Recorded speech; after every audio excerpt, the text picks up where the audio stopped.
let's jump right into it. Today, we are taking a deep dive into a film that really captured attention at the Glasgow Film Festival, kicking things off as their opening gala. The movie is called Tornado. And to guide us through it, we've got a fantastic source, a review from Moviescramble, written by Mary Munoz.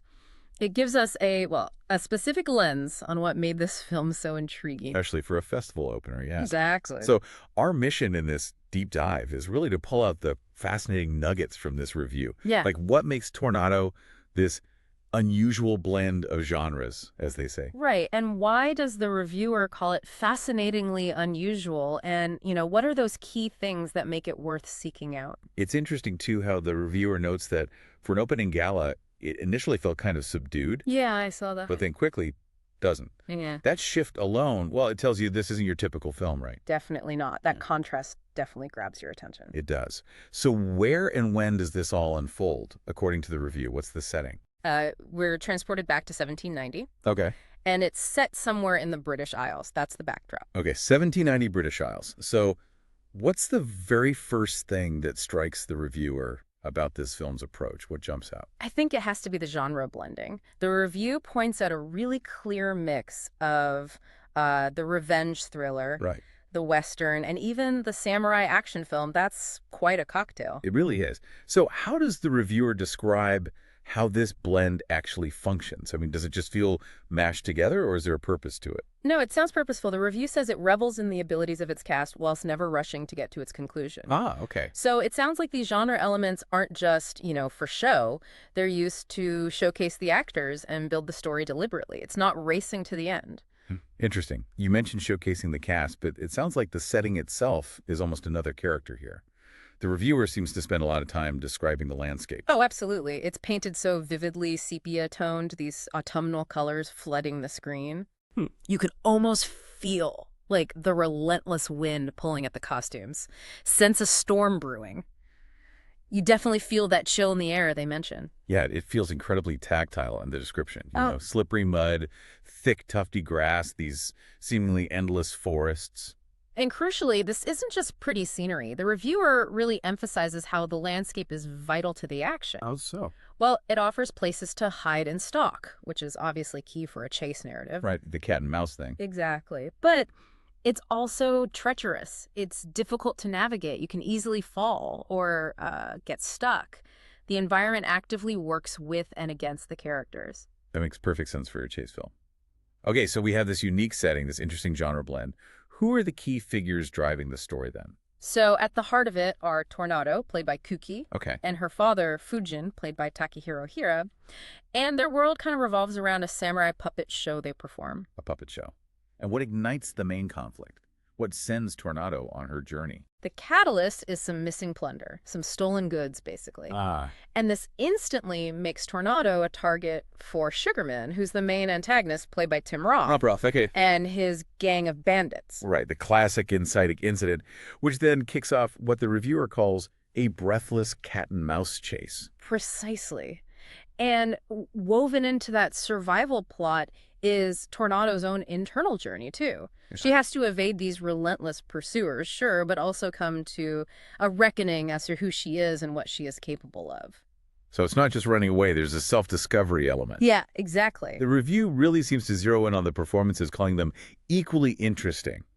Let's maybe dig into who stands out there. Well, Tim Roth, as Sugarman, sounds absolutely compelling. The reviewer describes him as just full of swagger and menace. You can picture it. Yeah, and he even gets those classic, Western-style, scrunched-up eyes close-ups. Oh, yeah. Perfectly embodying his ruthless mission. Total Western villain vibe. And he's got a son in his gang, is that right?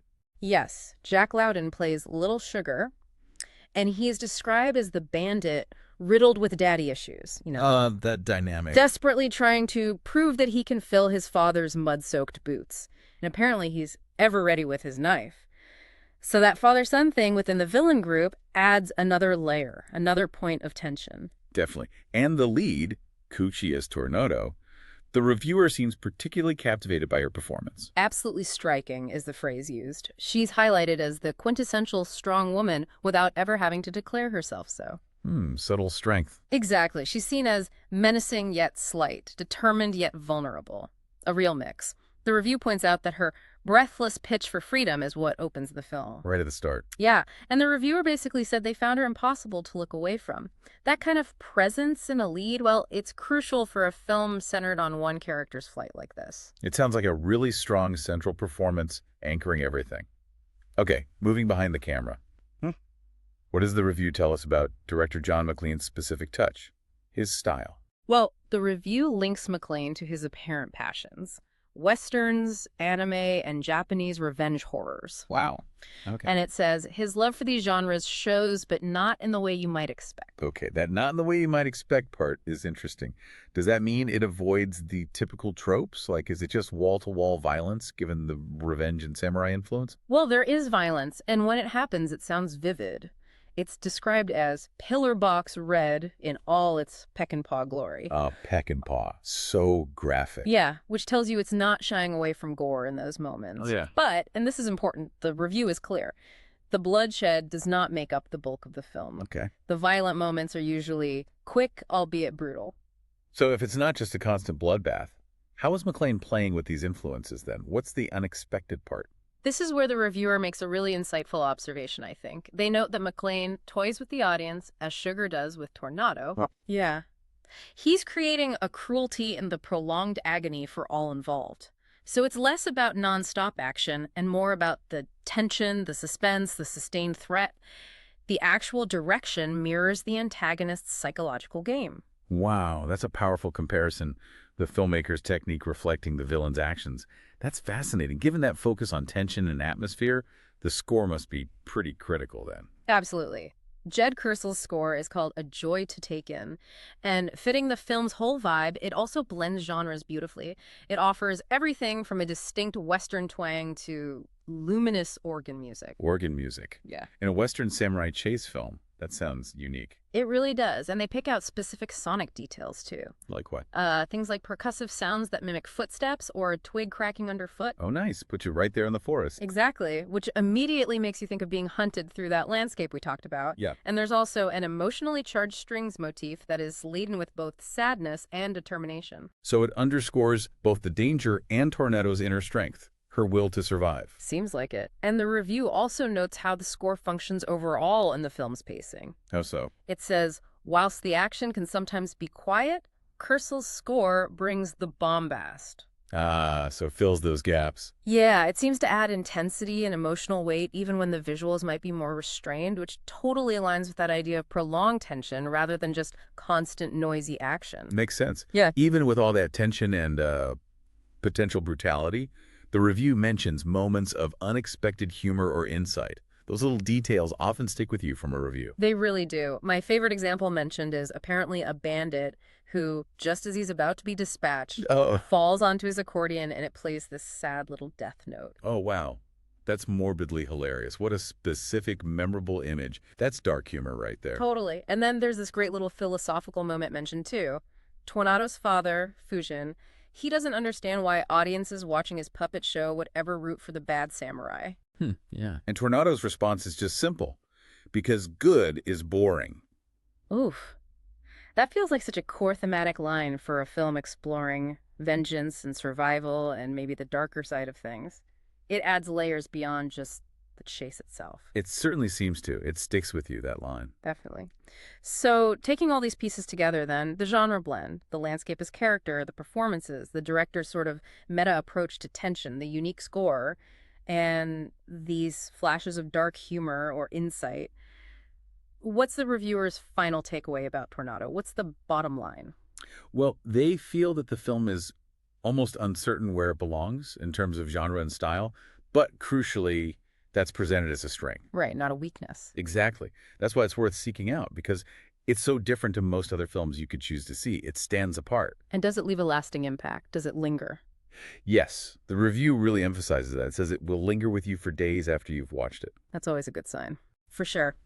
The review wraps up pretty positively, praising its impressive cast, a striking score, and just enough blood to keep you wincing, and concluding it gave the Glasgow Film Festival a great start. And just to circle back for anyone listening, maybe in the UK, who might want to actually see it after hearing all this. Right. It was indeed the opening gala for GFF 2025, and it's apparently set for a UK cinema release on May 23, 2025. So keep an eye out. Okay, let's try and synthesize this. This deep dive into the Tornado Review really paints a picture of a film that sounds genuinely unique. It confidently pulls from different genre playbooks. You've got Westerns, samurai films, revenge thrillers, uses its harsh environment not just as a backdrop, but as an active force in the story. Features performances that sound captivating across the board, from Kooky as the lead to Roth and Loudon as the villains. Yeah, really strong cast by the sounds of it. And it's underscored by this dynamic genre-bending score, all while balancing its, brutal tension with these surprising moments of dark humor or even philosophical reflection. Exactly. It really highlights how a director, even when drawing on familiar influences like Westerns or samurai flicks, can weave them together in a way that feels fresh, that challenges audience expectations. It creates something that, like the review says, resists easy categorization and sticks with you. Yeah, thinking about film through reviews like this really lets you appreciate that craft, how all the pieces fit together, or maybe how they deliberately don't quite fit in a conventional way. Absolutely. So this raises an interesting final thought for you, the listener, to maybe chew on. The review mentions that director John McLean toys with the audience, creating this prolonged agony, much like the villain Sugarman toys with Tornado. That connection again. Yeah. So what does it mean for a film's structure, for its tone, when the storytelling itself, the way the director presents the narrative, actually mirrors the antagonist's actions towards the protagonist? Something to think about long after the credits roll.